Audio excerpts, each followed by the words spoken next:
Tuh, silakan. Assalamualaikum warahmatullahi wabarakatuh. Waalaikumsalam warahmatullahi wabarakatuh. Alhamdulillah wa syukurillah wassalatu wassalamu ala habibina Muhammad ibni Abdillah. Kami ucapkan selamat bertemu kembali di dalam Scholar Table, salah satu program unggulan dari channel YouTube Academics TV yang menyajikan kepada kita semua dialog-dialog yang menambah wawasan dan juga mengembangkan ilmu pengetahuan terkait dengan berbagai bidang yang hari ini kita akan bahas adalah tentang bagaimana atau menilik persoalan dalam zakat perusahaan. Baiklah, pada kesempatan kali ini saya sebagai host yang akan memandu dialog kita, saya akan ditemani oleh Pak Roni Riansyah. Assalamualaikum Pak Roni. Assalamualaikum warahmatullahi wabarakatuh. Ya, beliau akan membantu nanti menyajikan pertanyaan dan juga mengembangkan wawasan dari narasumber kita yang hadir luar biasa pada malam hari ini, Kiai Inayatullah atau kita sapa dengan Kiai Inayatullah Hasim, LLB LLM. Beliau telah hadir. Terima kasih menyediakan waktu buat kami para punggawa Academics TV. Assalamualaikum Ustaz. Waalaikumsalam warahmatullahi wabarakatuh. Ahlan bikum jami'an. Fadhal. Baiklah, terkait dengan menilik persoalan dalam zakat perusahaan. Kita mulai dari sebuah analogi yang memang ini agak menggelitik Ustaz. Mungkin kita mulai dari sebuah konsep ya. Sebenarnya zakat ini masuknya ke babnya ibadah apa muamalah gitu.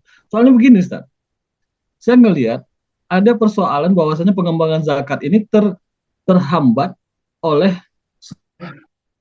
sebuah prinsip. Karena di dalam usul fikih ya, al-aslu fil ibadah itu kan tahrim ya. Kalau nggak ada dalil ya nggak boleh gitu.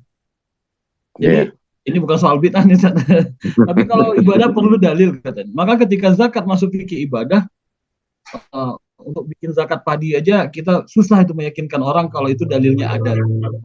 Jangankan zakat perusahaan, ini kita mau bicara zakat perusahaan ini dalilnya apa ini? Kalau masuk fikih ibadah ini kita udah ini Ustaz, udah keluar dari usul fikih nih. Nah, makanya karena hukum Islam itu zakat merupakan salah satu rukun Islam, dianggaplah ini bagian dari fikih ibadah. Dan banyak kitab fikih juga memasukkannya ke dalam kitab fikih ibadah. Kalau seandainya zakat itu masuk ke dalam bab fikih muamalah, dalam bab muamalah itu kan konsepnya al-aslu fil muamalah ibahah. Jadi mau zakat perusahaan, mau zakat apa, pokoknya antam dulu, dalil belakangan kan gitu. Jadi adalah salah satu konsep yang barangkali membuat fikih zakat itu sendiri sulit berkembang. Kami mulai mohon pandangan Ustadz, Pak Kiai Inai, bagaimana sebenarnya kemungkinan atau potensi pengembangan pemikiran zakat masuk objek zakat? Iya, bismillahirrahmanirrahim. Assalamualaikum warahmatullahi wabarakatuh. Alhamdulillah, wassalatu wassalamu ala rasulillah wa ala alihi wa ashabihi wa mawala amma ba'd. Teman-teman sekalian dan para pemirsa, jika ada yang menyaksikan acara kita pada malam hari ini, pertama-tama terima kasih saya dihubungi oleh Dr. Sopyandi untuk acara yang sangat bergengsi ini ya, karena Scholar Table, saya udah lama nggak jadi sekolah, jadi adanya table aja sekarang, nggak jadi sekolah. Yang kedua ya, sebenarnya isunya memang isu yang orang bilang kalau dalam bahasa Arab qadiyah sa'ah, jadi memang burning issue. Kenapa saya bilang burning issue? Sebab semangat untuk islamisasi dalam tanda petik itu kadang juga semangatnya tinggi tapi tidak kita barengi dengan pemahaman yang sempurna, sehingga kadang yang penting Islam sajalah, apa-apa sekarang kan sudah ramai syariah itu, sampai ada bengkel syariah, bengkel syariah. Jadi teman-teman sekalian. Yang pertama, sejujurnya saya belum pernah membaca naskah akademik dari Undang-Undang Zakat. Jadi kalau nanti arahnya kita bicara ke sana, saya harus disclaimer dulu, saya belum pernah membaca naskah akademiknya. Karena kita tahu semua setiap undang-undang dilahirkan dengan naskah akademik. Dan saya yakin para ajengan, para kiai, para profesor, dan politisi kita ketika merumuskan undang-undang zakat itu pasti ada naskah akademiknya. Nah, karena saya belum pernah membaca naskah akademik itu, jadi saya tidak berani komentar terlalu jauh secara undang-undang. Kemudian kita tahu semua kalau secara fikih atau secara syar'i begitu kita katakanlah, zakat itu kan masuk dalam rukun Islam yang ketika ketika malaikat datang dalam hadis riwayat Umar bin Khattab radhiyallahu an, ketika suatu hari Jibril datang kepada Rasulullah dan berkata, alimni anil Islam, alimni, dan seterusnya, begitu kita tahu semua riwayatnya. Sehingga Rasulullah menyebutkan Islam itu bersyahadat dan seterusnya. Kemudian begitu sosok itu berlalu kan Umar bin Khattab radhiyallahu an bertanya kepada Rasulullah SAW, dan Rasulullah mengatakan, atakum Jibril yu'allimakum dinakum. Tadi yang datang kepada kalian itu Jibril dan sedang mengajarkan kepada kalian tentang agama kalian. Dan kalau kita rujuk kepada rukun Islam, balik kepada rukun Islam, itu kan semuanya dimension ibadah, dimensi ibadah ya.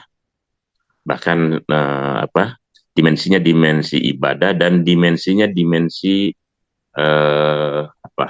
kalau dalam fikih itu disebut al-a'mal, walaupun orang nanti berdebat soal niat ya, karena niat itu amal hati.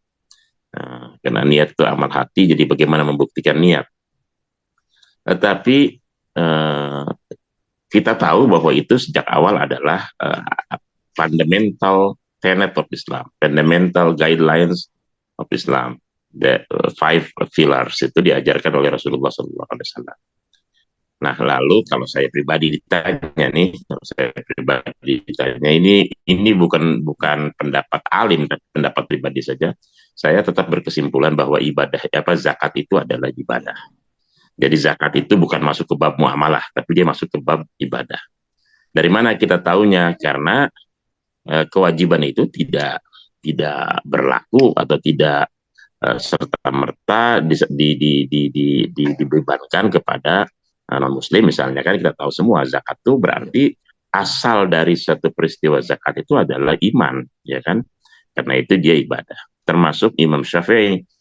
Imam Syafi'i itu mengajarkan bahwa zakat itu ibadah. Cuma nanti mungkin bedanya dengan imam yang lain ketika penunaian zakat. Ketika penunaian zakat itu Imam Syafi'i sampai pada level niyah. Nah, ini kan imam kita ini kan Masya Allah, saking hati-hatinya semua ibadah itu dengan talafuz niyah. Nah, yang kadang-kadang oleh orang yang tidak mempelajari fikih atau usul fikih langsung disebut bid'ah saja. Ini bid'ah nih, kenapa talafuz niyah begitu kan? Padahal talafuz niyah itu adalah untuk memastikan amal hati, sebab amal hati tidak ada yang bisa membuktikan, ya kan? Walaupun Nabi SAW mengatakan an-niyah mahalluhal qalb, kata Nabi SAW, niat itu tempatnya di hati, tapi hati itu tidak ada amal yang bisa dibuktikan secara fikih kecuali dengan talafuz. Maka dalam madhab Syafi'i itu semua ibadah itu talafuz niyah. Kita mau berangkat haji, kita bilang nawaitul hajja wa ahramtu biha ya wa ahramtu bihi lillahi ta'ala. Mau berangkat umroh, nawaitul umrata wa ahramtu biha lillahi ta'ala. Mau sholat, usolli fardhu subhi, gitu kan ya. Itu semua talafuzun niyah. Sampai kepada saat kita membayar zakat pun talafuzun niyah. Nah, kalau menurut Kiai sendiri, apakah karena zakat itu bagian dari ibadah, apakah akan menghambat pengembangan objek-objek zakat, haulnya, nisabnya, seperti itu yang sudah punya dalil-dalil yang qat'i, yang subut ya, baik dalam nas hadis maupun dalam Quran. Apakah itu tidak menghambat untuk mengembangkan ini, wah nanti cari dalilnya dulu. Ya, itu sebabnya karena saya berkeyakinan bahwa zakat adalah uh, part of the what is to say, the bagian dari apa namanya, ibadah yang mahdoh, ya kan, yang tidak kita bisa interpretasikan kecuali dia seorang mukmin, syaratnya makanya seorang yang beriman, gitu kan. Nah, karena itu pula kemudian nanti ada apa namanya, ada talafuz niyah, ini yang saya tuntaskan dulu. Itu sebabnya juga kemudian antara imam kita, Imam Syafi'i dengan Imam Abu Hanifah, terdapat perbedaan pendapat tentang zakatnya orang gila. Apakah orang gila itu kalau punya harta diambil zakatnya atau tidak? Ya kan? Kalau Imam Abu Hanifah berpendapat diambil hartanya karena bisa ditunaikan oleh orang lain, gitu kan. Tapi kalau Imam Syafi'i tidak, menurut beliau karena orang gila itu tidak bisa memahami khitab syar'i. Khitab syar'inya kan kepada orang yang memiliki akal. Kalau dia tidak memiliki akal, dia tidak paham atas perintah zakat. Maka kalau tidak paham atas perintah zakat, ya, kalau dia tidak paham atas perintah zakat, maka tidak bisa diwajibkan kepada dia zakat.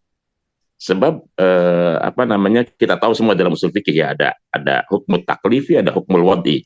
Dalam hukmul wad'i itu kan, kalau hukmul wad'i misalnya kita sholat zuhur, ketika kita mau sholat zuhur kan Al-Quran menyebutkan aqimis salata liduluki syams, dirikanlah sholat dengan sebab tergelincirnya matahari. Sebab tergelincirnya matahari ini kata Imam Syafi'i ini hukmul wad'i, hukum yang sebab akibat yang tidak bisa ditahan oleh umat manusia. Maka begitu tergelincir matahari, serta merta datang kewajiban salat, kan begitu ya. Tapi kepada kita yang melaksanakan salat itu terkena hukum taklifi, hukum pembebanan. Hukum taklifi ini terpulang kepada setiap insan, berbeda satu dengan yang lainnya. Yang secara dasar harus harus akil, balik, gitu kan ya. Kemudian akil balik, kalau dia tidak berakal maka tidak ada kewajiban salat karena dia tidak bisa memahami perintah syariat. Jadi menarik ini Kiai. Jadi kalau ungkapan Kiai tadi, sedangkan yang taklifnya ke manusia saja masih ada khilafiyah ya, ada ikhtilaf tentang apakah taklifnya itu kepada orang gila terkait zakat ya. Nah sekarang ini kita membahas tentang zakat perusahaan yang notabene bukan manusia. Perusahaan itu kan badan hukum gitu.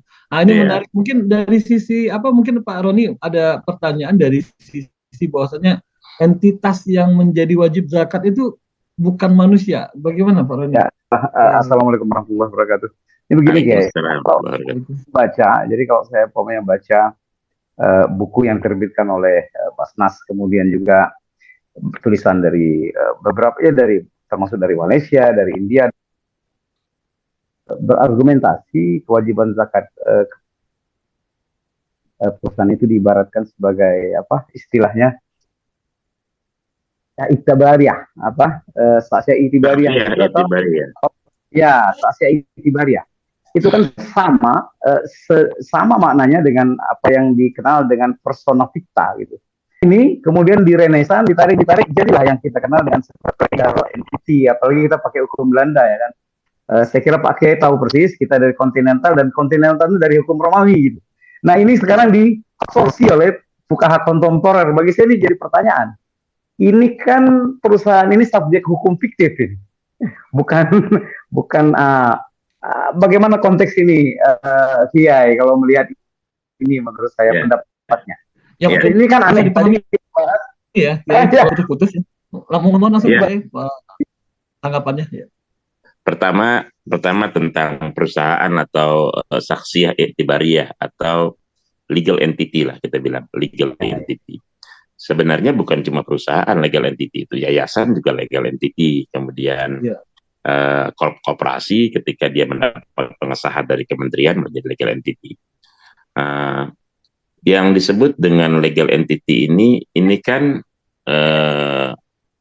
mohon maaf, ini kan sejak awal kalau saya pribadi ya, karena saya berpendapat dia ibadah, maka ibadah itu kan yang kita harapkan al-ajru minallah fi ad-dunya wa hayatil akhirah, kan begitu.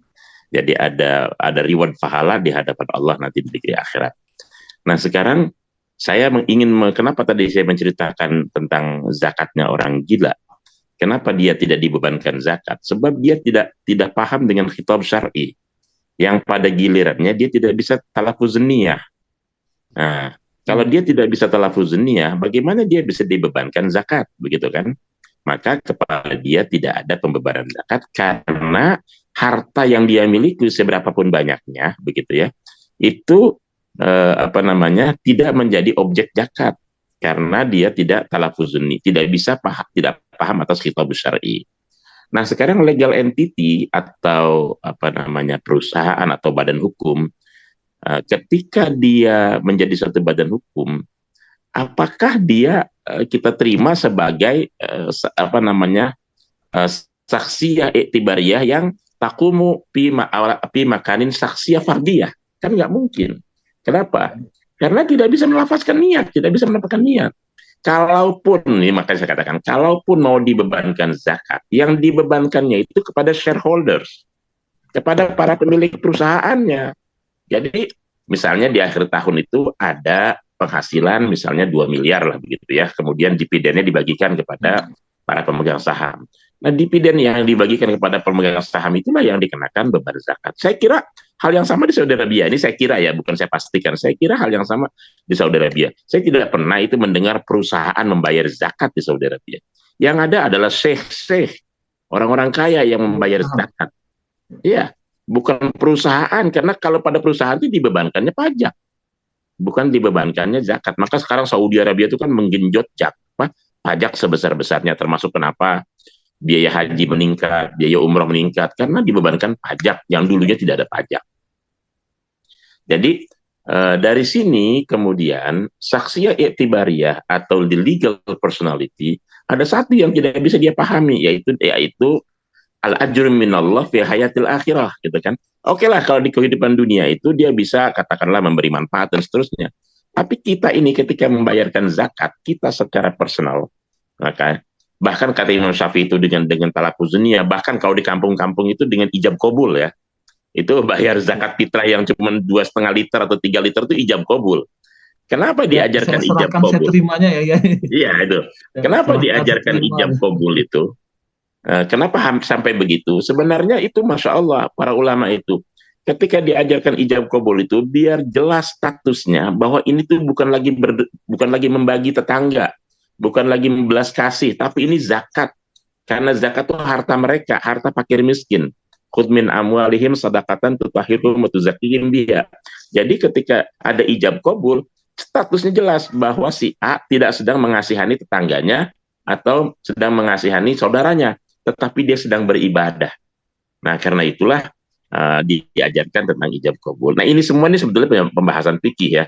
Tapi kalau nanti ada orang hadisnya begini, ya ini kadang-kadang mohon maaf lah, belajar hadisnya tidak dengan asbabul wurud, tidak dengan ilmu mustalahul hadis, tidak disandingkan dengan usul fikih dan seterusnya. Jadi menurut saya saksiyah iktibariyah termasuk dalam undang-undang tentang wakaf ya. Ada seorang teman yang menulis, dia katanya ada isu bahwa karena begitu banyak masalah wakaf bersifat, kalau nazir perorangan itu bermasalah katanya, ke depan mau dilarang nazir perorangan, ke depan hanya ada nazir badan hukum. Saya bilang nggak bisa, karena badan hukum itu saksiyah iktibariyah pengganti atau pelanjut dari nazir perorangan. Bagaimana nazir perorangannya dibatalkan, kemudian dikedepankan nazir badan hukum. Kalau ada faktanya, ada perorangan yang nyelewengin wakaf itu misalnya, itunya studinya studi fakta, bukan studi hukum. Tapi kalau studi hukumnya kita harus komit bahwa saksiyah iktibariyah hiya badilah, ya kan? Au qamat ala maqam al-badilah saksiyah fardiyah. Nggak bisa dia menggantikan begitu. Nah, termasuk di dalamnya soal tadi saya katakan soal zakat. Jadi mungkin saya konservatif dalam hal ini, tapi karena ini soal sejak awal kita yakin bahwa itu adalah ibadah yang bahkan masuk dalam struktur arkanul Islam, maka dia harus kita batasi. Dan tadi sudah disampaikan bahwa ibadah itu dalam kaidah usul fikihnya kan kita tahu dasarnya adalah larangan sampai ada dalil yang membolehkannya. Kebalikannya dengan muamalah, ya kan? Kira-kira demikian.